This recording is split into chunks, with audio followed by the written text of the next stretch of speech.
इंसान शुरुआत में जब आता है तो पैसे की बहुत तंगी रहती है इस प्रोफेशन में, जहां तक मैंने देखा है। और कोई बड़ी फर्म्स इतना पे नहीं करती हैं, ठीक है। तो कहने का मतलब ये है कि वकालत जो है वो कॉलेज में नहीं सिखाई जाती, कोर्ट से शुरुआत होती है हमारी वकालत की। एक्चुअल में शुरुआत में सर मैंने देखा है कि जब हम कोर्ट में जाते हैं, फर्स्ट अपीयरेंस देते हैं तो उसके टाइम पर थोड़ा सा डर रहता है मन में कि जज क्या बोलेगा, जज क्या आंसर देगा उस चीज का। तो उस डर को कैसे भगाएं सर? आजकल झूठे रेप के केसेस बहुत हो रहे हैं, बहुत ज्यादा। अगर हम अपना जेल में भी जाएं और जेल में भी देखें तो अराउंड 80% ऑफ जो लोग हैं वो झूठे फंसे हुए हैं। Welcome to our show. This is our first podcast with advocate Vikas Chadha and advocate Rahul Saini. Hello sir, how are you? Hello, कैसे हैं सर आप? मैं मैं भी बहुत बढ़िया सर। आपसे मुलाकात करें सर, काफ़ी टाइम हो गया, कोर्ट्स में हम मिले थे, तो आज हमने सोचा कि आपसे टाइम लेके थोड़ा सा आपके साथ कुछ बातें शेयर करें, कुछ कोर्ट एक्सपीरियंसेस को शेयर करें, आपका, भाई साहब का और मेरा भी, क्योंकि हम तीनों प्रैक्टिस में हैं। सर मुझे ये जानने की आपसे, मतलब हमारे जो गेस्ट हैं, हमारे जो लोग हैं, हमारे जो ऑडियंस है, वो ये जानना चाहती है कि कोर्ट में क्या क्या प्रॉब्लम्स को हम फेस करते हैं जब एक इनिशियल स्टेजेस पे एक बच्चा जो होता है, फॉर एग्जांपल लॉ में आता है, क्या क्या चैलेंजेस फेस करता है। ग्रेजुएशन के बाद उसको लॉ करनी है, उसके बाद जब कोर्ट में फॉर एन इंटर्नशिप आता है तो उसको इंटर्नशिप करने में क्या क्या प्रॉब्लम फेस होती हैं, वो थोड़ा सा आप मेरे को बताएं। जब आप लॉ के जैसे एग्जाम देते जैसे हाँ, फॉर एग्जांपल कोई बच्चा आया, आपको उसने अप्रोच किया फॉर एन इंटर्नशिप, ठीक है। उसका जो कहते हैं ना, शुरुआत एक इंटर्नशिप से होती है, लेकिन वो धीरे धीरे ग्रो होता है, और ग्रो होते होते एक दिन एडवोकेट बन जाता है, और जब वो एडवोकेट बनता है तब वो प्रैक्टिस में आता है ढंग से। सर मुझे आपसे ये जानना है कि आपने जब लॉ की उसके बाद आप प्रैक्टिस में कब आए? मैंने थोड़ा सा गैप था मुझे लॉ करने में और प्रैक्टिस में, अच्छा, बिकॉज मैं ऑलरेडी एक एस्टैब्लिश्ड काम कर रहा था, so I did not straight away jump into the profession. Okay, तो I would not say that was a very wise choice, but it was like that. उस time the grass was greener on the other side, so I right, chose that. Right sir, right. Because so profession में initial struggle बहुत ज्यादा हम्म है and वो थोड़ा मुश्किल पड़ जाती है। एंड सर, सो इनिशियल जो स्ट्रगल था, जो स्टार्टिंग में जो स्ट्रगल था, इंसान शुरुआत में जब आता है तो पैसे की बहुत तंगी रहती है इस प्रोफेशन में, जहां तक मैंने देखा है। और कोई बड़ी फर्म्स इतना पे नहीं करती हैं, ठीक है। इट्स समवेयर अराउंड 10,000 20,000 में ही आपको स्टार्ट करना पड़ेगा। आप 5 साल का अपना मेहनत करके आप आए, उसके बाद क्या क्या चैलेंजेस फेस करने पड़ते हैं सर, कि जब हम एडवोकेसी में आते हैं? सबसे पहला चैलेंज तो है कि जब because when I did my law there was no internship. Okay, आप स्ट्रेट अवे कॉलेज से लॉ करते थे और आप कोर्ट में आएंगे, तो there is a lot of difference between practical court practice and theoretical part of it. You may not know the law but there is a procedure, और court में प्रोसीजर बहुत इंपॉर्टेंट है। मतलब बहुत छोटी छोटी चीजें हैं लेकिन वो इतनी ज्यादा हो जाती हैं कि आदमी बेफर्ड हो जाता है कोर्ट में आके, क्योंकि वो सब चीजें नहीं पढ़ाई जाती थी हमें। बिल्कुल। हमने एक केस लॉ पढ़ लिया, आपको लॉ क्लियर है, सब्जेक्ट क्लियर है, बट कोर्ट के अंदर कैसे उसको प्रेजेंट करना है, दैट इज तो कहने का मतलब ये है कि वकालत जो है वो कॉलेज में नहीं सिखाई जाती, कोर्ट से शुरुआत होती है हमारी वकालत की। एक्चुअल में मतलब अभी थ्योरेटिकली एंड प्रैक्टिकली बोथ। अभी जो हो गया है, अभी चेंज हो गया करिकुलम में, जब से 5 ईयर लॉ आ गया है तो उन्होंने इंटर्नशिप एक कंपलसरी पार्ट बना दिया है। And students have to visit court whenever they have some break, महीने 2 महीने का हर साल में उनको एक करिकुलम है आफ्टर फर्स्ट और सेकंड। फर्स्ट ईयर छोड़ के सेकंड ईयर से मेरे ख्याल regularly they attend the court और प्रोसीडिंग्स। और मॉक कोर्ट भी स्टार्ट हो गए यार। हाँ, मॉक कोर्ट कॉम्पिटिशन्स और मूट कोर्ट कॉम्पिटिशन्स तो हमारे टाइम में भी हुआ करते थे, बट वो भी लिमिटेड लेवल पे थे, और मतलब वो बहुत लिमिटेड था। बट कोर्ट का जो रियल कोर्ट है उसमें अपेयर होना, जज के सामने कैसे एक्सपीरियंस बनना है, कैसे अपेयर होना है, किस साइड खड़ा होना है, मतलब ये भी एक टास्क हो जाता है कि प्लेंटिफ को कहाँ कहाँ खड़ा होना है, डिफेंडेंट को कहाँ खड़ा होना है। हाँ, जैसे कि डिस्ट्रिक्ट कोर्ट और हाई कोर्ट में हमारा डिफरेंट है, Yes, सुप्रीम कोर्ट में भी। आर्ग्यू कैसे करना है, हाँ। वो एक वो हो जाता था, मतलब सर, उसमें आप हमेशा अनकंफर्टेबल फील करते हो स्टार्टिंग में। फिर बहुत सारी चीजें हैं, मतलब किसी को समन्स कैसे देने हैं, सर्व कैसे कराने हैं, उसका एक प्रोसीजर है, प्रोसेस सर्वर का प्रोसीजर है, मतलब there are so many procedures, process कैसे डालना है। तो आपको वो सब चीजें लर्न करने में, ग्रास्प करने में थोड़ा अलग लगता है, जो आपने थ्योरी में पढ़ा नहीं होता। बिल्कुल बिल्कुल दैट बिल्कुल। Comes only to right when you come to the court. शुरुआत में सर मैंने देखा है कि जब हम कोर्ट में जाते हैं, फर्स्ट अपीयरेंस देते हैं तो उसके टाइम पर थोड़ा सा डर रहता है मन में कि जज क्या बोलेगा, जज क्या आंसर देगा उस चीज का। तो उस डर को कैसे भगाएं सर? डर तो शुरुआत में लगता है कि जज, अब फर्स्ट नया नया बच्चा कोर्ट में आया, उसने जाके फर्स्ट अपीयरेंस दी, उसके सीनियर ने बोला जाके डेट लेके आओ या आर्ग्यू करके आओ, तो शुरुआत में डर लगता है। उस डर को वो कैसे कम कर सकता है? थोड़ा सा आप एक्सपीरियंस लॉयर है तो इस चीज का हमें थोड़ा सा ज्ञान दे बच्चों को हमारे, कि एक चीज को कैसे खत्म तो नहीं होता, लेकिन कम कैसे किया जा सकता है? सबसे पहले तो डर खत्म करने का तरीका यह है कि जिस केस में भी आप अपेयर हो, उसकी आपको थॉरो नॉलेज होनी चाहिए कि what is your stand, what is the other party stand, what you have to do today, किस पर्पस के लिए आज रखा गया है, वो फाइल आपको थॉरली पता होनी चाहिए। Only then you will be confident. Otherwise आधी नॉलेज के साथ थोड़ा सा किसी ने बताया कि आप आज जाके बस इतना बोल देना और आज ये होना है, और पूरी पूरी, और जहां भी एक क्वेश्चन पीछे से आ जाएगा और कोर्ट क्वेश्चन करती है या कोई अपोजिट पार्टी कुछ अलेज करती है, तो बंदा दूसरे में ही एकदम कंफ्यूज हो जाता है कि ये क्या हुआ, ये तो मेरे को बताया ही नहीं गया था। बिल्कुल बिल्कुल। सो सबसे पहले तो फाइल के साथ एकदम आपको केस अपना पूरा पता होना चाहिए, और आज क्या पर्पस के लिए है और क्या होएगा कोर्ट में, वो बिल्कुल पता होना चाहिए। That will build the confidence. उसके बाद तो पर्सनल स्किल्स है और कोर्ट क्राफ्ट है कि कोर्ट को कैसे हैंडल करना है।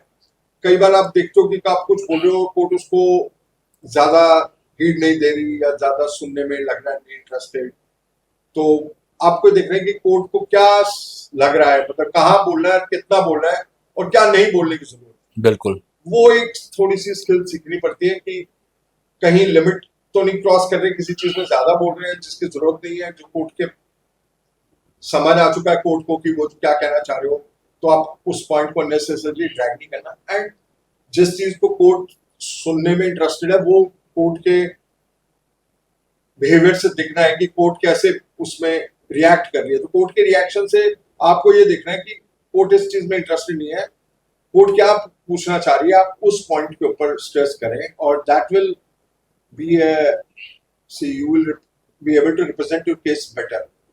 सो sir, I want to know one thing, कि आप क्रिमिनल में ज्यादा रहते हैं या सिविल प्रैक्टिस ज्यादा आपकी?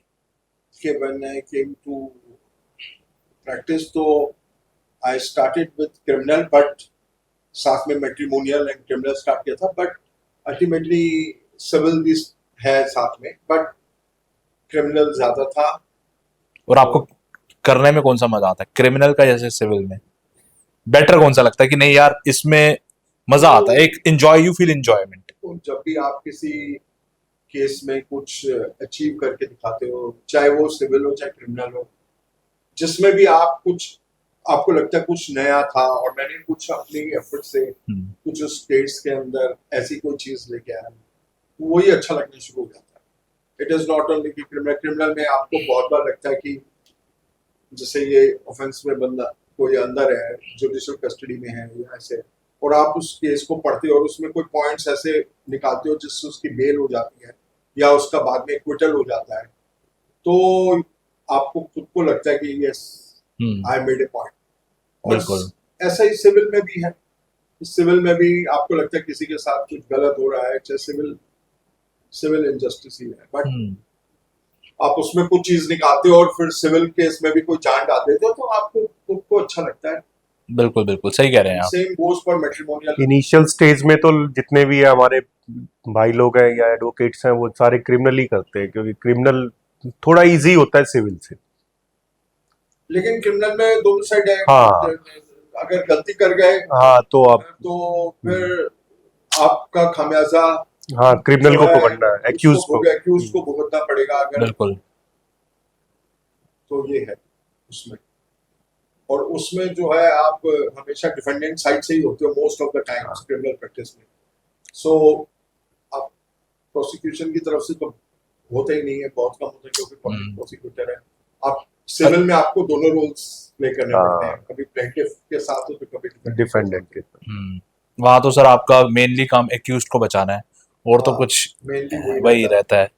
ठीक है, कंप्लेनेंट साइड तो सरकार लड़ ही रही है उनके लिए, तो प्रोसिक्यूशन तो है ही है। बट कई बार आपको लगता है कि कंप्लेनेंट में सरकार इंटरेस्ट नहीं है, तो आप असिस्ट करने के लिए जो है पब्लिक प्रोसिक्यूटर को असिस्ट करने के लिए आप हमेशा उनको कुछ पॉइंट्स दे सकते हो, जो कि बिल्कुल रिप्रेजेंट तो पब्लिक प्रोसिक्यूटर ही करेंगे। लेकिन सर आजकल अगर हम क्रिमिनल प्रैक्टिस की बात करें तो रेप के जो केसेस हैं, मैं उसके बारे में आपसे थोड़ा सा ज्ञान लेना चाहता हूँ। आजकल झूठे रेप के केसेस बहुत हो रहे हैं, बहुत ज्यादा। अगर हम अपना जेल में भी जाएं और जेल में भी देखें तो अराउंड 80% ऑफ जो लोग हैं वो झूठे फंसे हुए हैं। और लड़कियों को जो अगर मैं बात करूं, अगर उनकी शादी उस प्रोस्पेक्टिव हस्बैंड से नहीं हो पाती जो वो सोचती है कि ये मेरा हस्बैंड हो सकता है, अगर उसके साथ शादी नहीं हो पाती तो वो झूठा इल्जाम लगा देती है उसके ऊपर। तो इससे कैसे बचा जाए, और कैसे कैसे आप अपने एक्सपीरियंसेस से हमें बताएं कि आपने ऐसे लोगों को बचाया है और कैसे बचाया है। Rape on pretext of marriage है। हम्म If somebody enters into physical relation with some girl on the pretext of marriage, तो वो रेप की डेफिनेशन के अंदर ही है, and courts have been very strict on that. तो लॉ का मिसयूज तो होता ही है, जो कि intention of the legislator was not that कि कोई इनोसेंट आदमी उसमें फंसे, but there are uses and misuses of law. So it has been found that some females have been misusing that law in their favor against their male counterparts, कि पहले उनकी कुछ कारण से फ्रेंडशिप हुई, और फिर जब भी उनको लगा कि ये मेरे से शादी नहीं कर रहा या मेरे से दोस्ती कम कर रहा है, तो उन्होंने उनको किसी 376 के केस में इस तरह से इम्प्लीकेट कर दिया कि इन्होंने मेरे से शादी का वादा किया था और वादा करके मेरे साथ फिजिकल रिलेशन एस्टेब्लिश किए, and now he is not marrying me and he has refused to marry me, and that amounts to rape. So ऐसा हुआ है, but there are few judgments also now जिसमें यह है कि लड़की एजुकेटेड थी, उसे पता था what she is doing, that they were not actually marriage, they did not enter into physical relation on the pretext of just on the pretext of marriage. They were having physical relation also, but they were in friendship, and during that course उनके आपस में relation जो भी बने, but बाद में खराब हो गए, बाद में किसी बात पे खराब हुई। बट आई वुड से कि बहुत लोग उसमें इम्प्लिकेटेड हैं, एंड बहुत लोग फॉल्सली भी इम्प्लिकेटेड हो सकते हैं। और आजकल पहले भी पता होता है, कभी कभार पता चल ही जाता है कि गर्ल्स को पता होता है कि हाँ भाई कि मेरे साथ ऐसा है, कि हाँ भाई उसकी नॉलेज होती है, देन उसके बाद भी वो उस पर चार्ज लगा देती है कि हाँ भाई कि ये इसने मेरे साथ रेप किया, झूठे केसों में। कि हाँ भाई अभी कुछ टाइम पहले भी एक केस जिसमें कि एक बंदे ने 2 शादियां करी हुई, तो उसका भी केस था, तो उसने देन उसके बाद डिवोर्स लिया एक से। तो जैसे कि बाइगैमी का केस बन सकता है इसमें, बट नॉलेज थी उसको कि हाँ भाई कि इसने इस पे, वो इसकी पहले भी मैरिज हो रखी है, बट कभी कभार होता है समटाइम। देखिए मैंने एक केस देखा था, उसके अंदर क्या था कि लड़के का भी डाइवोर्स नहीं हुआ था और उसने जीवन साथी पे अकाउंट बनाया था, जीवन साथी पे अकाउंट बना लिया। अभी लड़की से डाइवोर्स, उसकी जो वाइफ है उससे डाइवोर्स नहीं हुआ है, लेकिन वो दूसरे के साथ रिलेशनशिप में आ गया। बाद में उस लड़की को पता लगा कि क्या कहते हैं कि इसने मेरे साथ गलत किया है, मतलब उसने उसको कहानी कि मेरे डाइवोर्स हो चुका है, जिसके उसके साथ फ्रेंडशिप थी। अब वहां पे उस लड़की ने डाइवोर्स का रेप का केस कर दिया उसके ऊपर कि तूने मेरे साथ गलत किया है। ये बात सही है, जब तुम शादीशुदा हो, ऑलरेडी शादीशुदा हो और किसी दूसरी लड़की के साथ रिलेशनशिप में आ रहे हो, तब तो सर रेप के चार्जेस मेरे हिसाब से गलत नहीं लगाए उसने, क्योंकि तुम किसी से झूठा वादा करके उसके साथ आ रहे हो ना, जबकि तुम्हारी ऑलरेडी वाइफ है। तो दूसरी बड़ी चीज ये देखी मैंने कोर्ट्स के अंदर, बट आप कह रहे हो कि उसमें उनका पहले ही मैट्रिमोनियल केस चल रहा था, मैट्रिमोनियल केस चल रहा था, बट अभी डाइवोर्स नहीं हुआ था। डाइवोर्स ग्रांट नहीं हुआ था कोर्ट से, बट स्टिल ऐसी चीजें हो रही हैं। हमने कई जगह केसेस देखे हैं, हमारे पास भी कई ऐसे केसेस आते हैं कि जहां पे लड़के ने अकाउंट बना रखा है अपना मैट्रिमोनियल साइट्स पे, और अभी तलाक नहीं हुआ, चाहे अभी इनिशियल स्टेज पे तलाक होने के केसेस फाइल हुए हैं, चाहे 125 हो, चाहे वो डीवी का हो, बट फिर भी ऐसे कई लड़के हैं जो वेबसाइट पे, मैट्रिमोनियल वेबसाइट पे जाके अपने अकाउंट्स बना रहे हैं। तो सर क्या उनको क्या अक्ल दें या क्या सीख दें ताकि वो इन चीजों में ना घुसें? ऐसा मतलब एक मैं चाहता हूं कि आप हमारे ऑडियंस को ये बताओ कि यार ये करना भी गलत है। वो करना गलत है, लेकिन मैट्रिमोनियल साइट पे अकाउंट बनाना कि पेंडिंग डिवोर्स पिटीशन लिख के वो होता है, वो बेसिकली मुझे जो लगता है उसका एक रीजन ही होता है कि उसको लगता है कि मुझे अपना जो प्रोस्पेक्टिव पार्टनर है उसको ढूंढने में टाइम लगेगा, तो तब तक डिवोर्स प्रोसीडिंग्स चलेंगी, तब तक मैं एक किसी के साथ बात करके रखूं इनिशियल स्टेज पे। But if you disclose the real facts, yes there is some prospective to अपने प्रोस्पेक्टिव पार्टनर को कि भाई ऐसे ऐसे मेरी प्रोसीडिंग्स चल रही हैं and it is very likely कि I I would be granted divorce by the honourable court, और उस दौरान उनसे बातचीत करके देखें कि उनकी कंपैटिबिलिटी है या नहीं है, क्योंकि सेकंड मैरिज में थोड़ा सा ज्यादा कॉन्शियस हो जाता है आदमी। बिल्कुल, वंस बिटन ट्वाइस शाय है ना, राइट। पहले एक गलत एक्सपीरियंस हो तो हाँ। दूसरा जल्दबाजी में ना हो जाए, और अगर डिवोर्स के बाद करेगा तो पता चलेगा कि 2-3-4 साल तो डिवोर्स में लगे और उसके बाद फिर उसको 2-3 साल एक प्रोस्पेक्टिव पार्टनर ढूंढने में लगेंगे, तो उसको लगता है कि 5-6 साल का गैप आ जाएगा। सही बात है। तो sometimes some people try to utilize that period or things may go wrong. But see, entering into any relationship before you have been granted divorce by the court is definitely against law. So right. Sir कभी कभार ऐसा भी तो होता है कि बंदे ने जो उसका बिफोर मैरिज जो अकाउंट बनाया था वही कंटिन्यू चल रहा है तो उसको नॉलेज ही नहीं होती। delete करना पड़ेगा, but अगर एक बार किसी को पता है कि मेरा मतलब अकाउंट है तो उसको पहले क्लियर करके चलना चाहिए एंड उसको ये सब चीजों से रिफ्रेन करना चाहिए। बिल्कुल सही, बिल्कुल। Because not to get implicated in some other criminal case. हाँ Otherwise, consensual relationship तो हर जगह allowed है। बिल्कुल। Two adults can enter into any consensual relationship.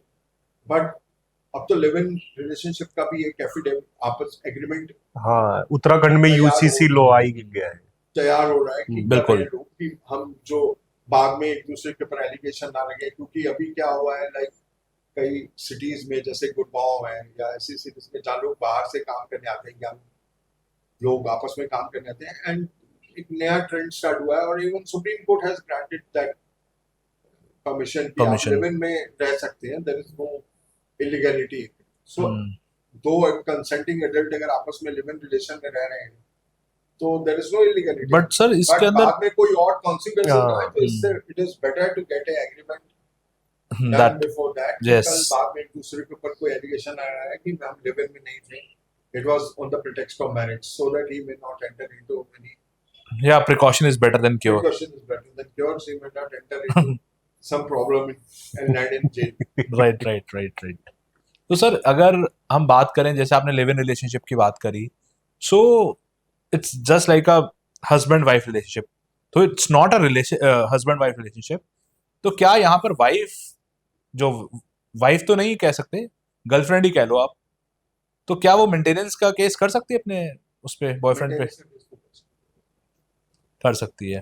125 CrPC allow करता है उसको, 125 सीआरपीसी अलाउड करता है, और जो बच्चे अगर मान लो बॉर्न हो गए तो वो तो लेजिटिमेट ही रहेंगे, और वो भी they have a right whether they married और नॉट। हाँ, वो बच्चे तो एक रिलेशनशिप में जो भी होंगे वो लेजिटिमेट भी होंगे, लेजिटिमेट ही होंगे। बिल्कुल सर, मैं आपसे जानना चाहता हूँ, मैंने सुना है कि आप जेल विजिटिंग एडवोकेट रहे हैं, ठीक है, रेगुलरली आप जेल विजिट करते थे, तो मैं ये जानना चाहता हूँ सर आपका जेल विजिटिंग एडवोकेट का एक्सपीरियंस क्या रहा? आप कैसे लोगों से मिले, जो आपके कहते हैं ना जो सहायक जो मिलते हैं, थोड़ा उनके बारे में थोड़ा एक्सपीरियंस शेयर करें, और कैसे मतलब जेल में सुधार हो रहा है, पहले क्या था और अब कुछ बेटर हुआ है तिहाड़ जेल में? तो वो थोड़ा सा एक्सपीरियंस हमें बताएं। मेरा तिहाड़ जेल में करीब 3.5-4 साल का एक्सपीरियंस रहा है from Delhi high court legal services appointed in Tihar jail. So वहाँ पे मैंने जाके देखा कि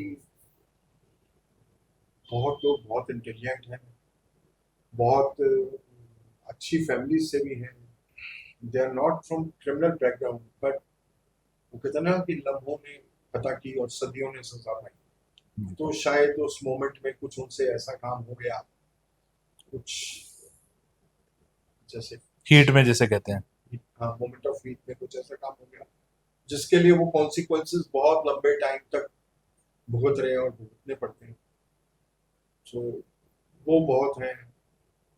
कुछ लोग हैं जो क्रिमिनल बैकग्राउंड के ही हैं और जो जो सिर्फ क्राइम ही समझते हैं, मतलब उनके लिए एक आदमी की लाइफ, या ऐसे भी बहुत लोग जिनके लिए एक आदमी की लाइफ कोई मतलब नहीं रखती, कोई उनको बस अपने चीजों से मतलब है और उनको अपने क्रिमिनल एक्टिविटी ही करनी है, चाहे कुछ बिल्कुल। भी हो जाए। चाहे वो अंदर है तो अंदर से कोशिश करते हैं, बाहर होते हैं तो बाहर से करते हैं, अंदर है तो अपने जो उनके साथ में उनका जो भी गैंग है या जो भी उनका ग्रुप है उसके थ्रू बाहर से कुछ करने की कोशिश करते हैं।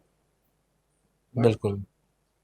There are others, there are false implication of those who have been falsely implicated and hmm.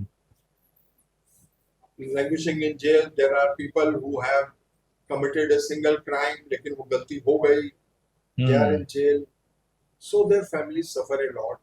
They also suffer a lot. अपने करियर में भी, लाइफ में भी, पूरा परिवार, एक जना नहीं सफर करता, पूरा परिवार ही करता है उसमें। ना एक बंदे की जगह पूरे परिवार, चाहे पूरा उसके बच्चे परिवार हैं, suffer करता है। उसके बच्चे, wife, wife, mother, father, sister, सब राइट।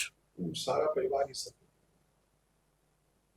बट जो लेजिस्लेचर का एम है, that is not punishment, it is rather बिल्कुल, रिफॉर्मेशन। राइट। सो उनको जो है रिफॉर्म करना है, ना कि पनिश करना है। Aim is that. Right. But कोशिशें भी रहती हैं, लोगों ने अंदर से रह के आईएएस का एग्जाम भी क्लियर किया है great. During Tihar examination, Tihar jail में एग्जाम दिया और आईएएस क्लियर किया है। There are people who have done higher studies while they are in jail, और बहुत लोग हैं जिन्होंने वहां कई अपनी स्किल्स डेवलप की हैं। And I have found lot of people studying law और अपने केस के बारे में बहुत थॉरो नॉलेज, और उसके ऊपर उन्होंने जजमेंट्स का बहुत सारी कंपैरिजन लिखी हुई हैं। So there are people who have developed so many things. कोई नई आर्ट सीखी है, कोई नई चीज सीखी है, वहां पे अंदर एजुकेशन का भी है। ओके। इग्नू से आप कोर्सेज भी कर सकते हैं। ओ, अंदर ही बैठे हुए एग्जाम हो जाते हैं जेल में। सेंटर भी अंदर ही पड़ता है किसी पर्टिकुलर जेल में, और अंदर के अंदर ही। अच्छा, ये आपने नई चीज बताई कि इग्नू के एग्जाम्स जेल के अंदर भी हो सकते हैं। हाँ, इग्नू को सेंटर पड़ता है, और even jail authorities do give bail even to criminals who are pursuing higher studies. Oh, कि आप great. अपनी that's a good initiative of the government also. That is reform, part of reformative yes, basically. Part of reform process कि आप बाहर जाके exam दो, अपनी higher studies pursue करो। अभी मेरे को recently I got a call from A inmate कि सर, जब मैं जेल में था तो मैं पढ़ रहा था, then I was simple graduate, मेरे को अंदर जाके लॉ से मैं इंस्पायर हो गया और अब मैंने लॉ कर लिया है, and I have completed my law and I want to get registered as an advocate, so please guide me कि क्या करना चाहिए मुझे। सो ऐसे हैं लोग जो पढ़ाई करते हैं और अच्छा करते हैं। ओह, दैट्स ग्रेट। मतलब उसने लॉ कर लिया और अब वो वकालत के पेशे में आना चाहता है। That's great sir, that's great sir. और जैसे जेल के अंदर और क्या ऐसी नई चीज़ें सरकार कर रही है? लाइक जैसे मैंने सुना है वहाँ पे लोगों को डिप्रेशन की बीमारियाँ हो जाती हैं, और मतलब बेचारे कई चीज़ें ऐसे होते हैं कि मेडिकल फैसिलिटीज़ नहीं अच्छी मिल पाती हैं, ठीक है? वैसे हर जेल में एक डिस्पेंसरी है, हॉस्पिटल भी है जेल के अंदर, और जो थोड़ी ज्यादा बीमारियां जो जेल के अंदर नहीं ट्रीट हो पाती हॉस्पिटल में, तो उनके लिए बाहर उनको हॉस्पिटल में स्पेशलाइज्ड ट्रीटमेंट के लिए भी लेके जाए।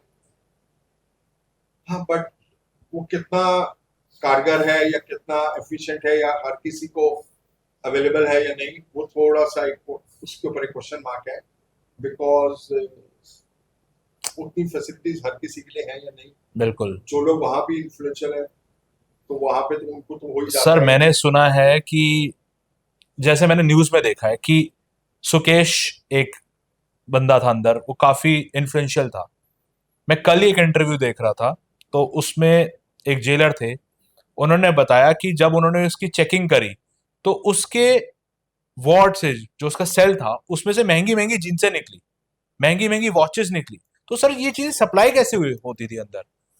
ये चीजें कल एक इंटरव्यू में मुझे बताई गई। तो जेल अथॉरिटीज बता सकती है कि कैसे आती है, बिकॉज अंदर तो एक कॉइन भी ले जाना अलाउड नहीं है। You can not take a single metallic coin. आपको कोई जब भी आप जाते हो और इवन मैंने सुना है कि उसके पास मोबाइल फोन्स थे और वो रेन बैक्सी वालों को धमका रहा था। जब और ये चीजें न्यूज में है सर, मैंने देखी कल। कल क्या देखी, मतलब पहले भी देखी, और कल मैंने एक जेलर का इंटरव्यू भी देखा उस पर।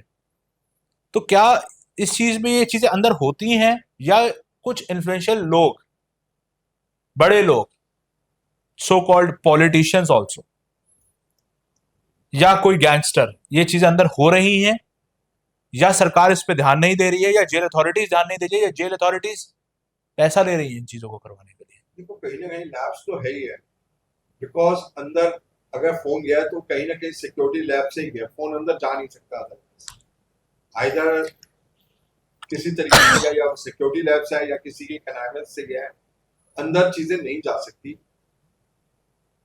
क्योंकि जाते हुए आपका मेटल डिटेक्टर से भी चेकिंग होती है, स्कैनर से भी होती है, इवन आपके शूज भी स्कैन होते हैं, आपकी हर चीज स्कैन होती है, और फिजिकल फिस्किंग भी होती है। So it is not possible कि अंदर चीजें चली जाए, और चली जाए तो अंदर यूज कैसे होती है, क्योंकि अंदर भी कैमराज हैं, जेल में बहुत कैमराज हैं। एक जमाने में कैमराज नहीं होते थे, आज की डेट में बहुत कैमराज हैं। रही बात डिप्रेशन की, जो आपने बोला था कि कई लोग डिप्रेशन से गुजर रहे हैं, तो जिनको लगता है कि मेरे से एक छोटी सी गलती हुई और मेरा बहुत पीरियड लंबा हो गया अंदर, मेरी बात फैमिली रुइन हो गई, मेरा सारी चीजें खराब हो गई, तो डिप्रेशन तो हो ही जाता है। और जो फॉल्सली इम्प्लीकेटेड है उनको तो बहुत ज्यादा लाइवलीहुड है, बिकॉज उनको अंदर से इतनी टूट जाते हैं वो कि मैं अंदर आ गया हूँ, मेरा सारा जिंदगी खराब हो गई, जो भी इज्जत थी, जो भी सब कुछ था, वो सब खत्म हो गया और मैं अंदर आ गया हूँ और एक केस में आ गया हूँ।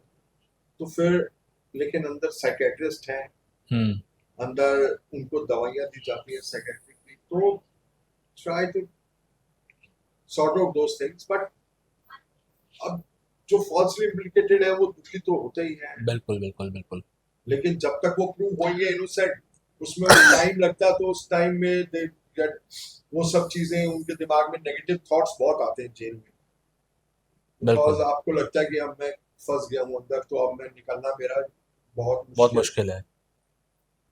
तो क्या सर, जैसे अगर हम मान के चले जो बेचारे जेल में हैं, उनके पास, कईयों के पास तो पैसा है बाहर निकलने के लिए, बेल कराने के लिए, और कई ऐसे भी लोग हैं जो बेचारे नहीं आ सकते because they don't have means, पैसा नहीं है, उनके परिवार वालों के पास पैसा नहीं है। तो उनके लिए हमारी जो गवर्नमेंट है वो क्या करती है? उनको बाहर निकालने के लिए कुछ फंड्स देती है लॉयर्स को, या उनको बाहर निकालने के लिए क्या क्या प्रक्रिया है? कैसे कैसे एक आम इंसान अगर जो जेल में चला गया है, वो कैसे एडवोकेट को अप्रोच करेगा? पैसे वाले की बात नहीं हो रही यहां से, जो बेचारा गरीब आदमी है वो कैसे बाहर आएगा? वो कैसे कॉन्टैक्ट करेगा एक एडवोकेट को? हर जेल में ना एक लीगल डिपार्टमेंट है, और लीगल डिपार्टमेंट में दो कोर्ट से हमेशा आते हैं, दैट इज डिस्ट्रिक्ट कोर्ट्स और दूसरा हाई कोर्ट से। वो जेल विजिटिंग एडवोकेट्स हैं, रेगुलरली आते हैं। मतलब आप देखेंगे दिल्ली हाई कोर्ट से हर जेल में हर रोज मतलब एक या दो एडवोकेट जरूर हर जेल में विजिट करते हैं, and they are there for at least 3 hours every day. And during those 3 hours, anybody who cannot engage a private counsel bar, जिसके पास पैसे नहीं है, उसको फ्री लीगल एड मिलती है एंड आई वुड से उनकी जो सर्विसेज हैं they are very high class. आप उनको ऐसा नहीं कह सकते कि उनके साथ जो उनको लीगल एड मिल रही है वो एक क्वालिटी लीगल सर्विसेज नहीं मिल रही.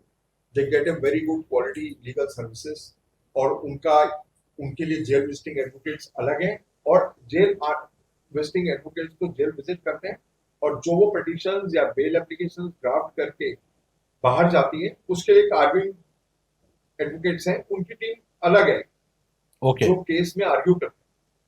तो jail visiting advocate direct interact करता है, उसके फाइनल पॉइंट्स पता करता है कि क्या हुआ था exactly, what is written in the FIR, what is written in the chargesheet, how he was arrested, in what circumstances, under what, and फिर उसको जो भी रिलीफ देनी है, चाहे उसमें बेल है या कन्विक्शन के बाद हाई कोर्ट में क्रिमिनल अपील्स है जो हाई कोर्ट के पास, वो सब free of cost. All legal services are provided free of cost. Oh that's great. और that is also done at district level. वहाँ DLSA से लीगल एड के एडवोकेट्स आते हैं और वो भी उनको फ्री काउंसलिंग करते हैं, उनको एजुकेट भी करते हैं, उनको ये भी प्रोत्साहित किया जाता है कि आप आओ और खुद अपनी आके प्रॉब्लम बताओ कि Okay. क्या हुआ है, कैसे हुआ है. That's great. That's a great initiative by the government. तो सर अगर सर मेरे को ये चीज पूछनी थी कि क्या इन गरीब लोगों का केसेस क्या कभी कोर्ट रिकमेंड करता है डेजिग्नेटेड सीनियर एडवोकेट्स को कि आप लड़ो इन सुप्रीम कोर्ट और हाई कोर्ट? वो Delhi high court legal services का जो पैनल है वो पैनल के हिसाब से ही होता है. बाकी तो जो सीनियर एडवोकेट है उसके अंदर मेरे हिसाब से एमिक्यूरी भी तो सर जैसा एक ऑप्शन है हमारे पास. एमिक्यूरी अमेरिकस क्यूरी जो है, हाँ. अमेरिकस क्यूरी जो है वो कोर्ट, हाँ, कोर्ट विल डिसाइड कि किसको. अदरवाइज जो Delhi high court legal services के एक पैनल है वो भी काफी एक्सपीरियंस्ड है और काफी अच्छा पैनल है और उसके अंदर भी बहुत अच्छे एडवोकेट्स हैं. तो ठीक है, डेजिग्नेटेड सीनियर्स नहीं है उसमें पार्ट, लेकिन otherwise that is very good panel. If the court recommends कि quality of service is very good. if the court recommends कि designated senior advocate, जैसे for example if I talk about the Gilani, उन्होंने राम जेठमलानी को बोला था कि मतलब उन्होंने हाई कोर्ट को बोला और हाई कोर्ट ने उनको राम जेठमलानी को उनको हायर करने के लिए बोला और मैं जो राम जेठमलानी है उन्होंने फिल्म में उसका केस लड़ा and he got acquitted also in that case. तो मैंने यहाँ पर देखा कि एक सीनियर एडवोकेट को भी कहीं ना कहीं इंगेज किया गया है and he is one of the top lawyer of his times. वो है, बट जो legal Delhi high court legal services का एक पैनल है और उस पैनल में जो भी पैनलिस्ट हैं वही और दे आर प्रॉपर्ली इंटरव्यूड और उसके बाद उनका सिलेक्शन होता है. They are well aware of the law and उनकी आर्गिंग स्किल्स वगैरह देख के then the cases are given to them to be handled. अब बहुत उसमें सीनियर डेजिग्नेटेड एडवोकेट है नहीं तो ये एक क्वेश्चन मार्क है, but otherwise legal services are provided to them are good and they are all free of cost. That's great. धन्यवाद आज आपका बहुत बहुत कि आप हमारे इस शो में जुड़े. अब फिर से मुलाकात होगी किसी न्यू गेस्ट के साथ, नई जगह, नए दस्तूर में. धन्यवाद.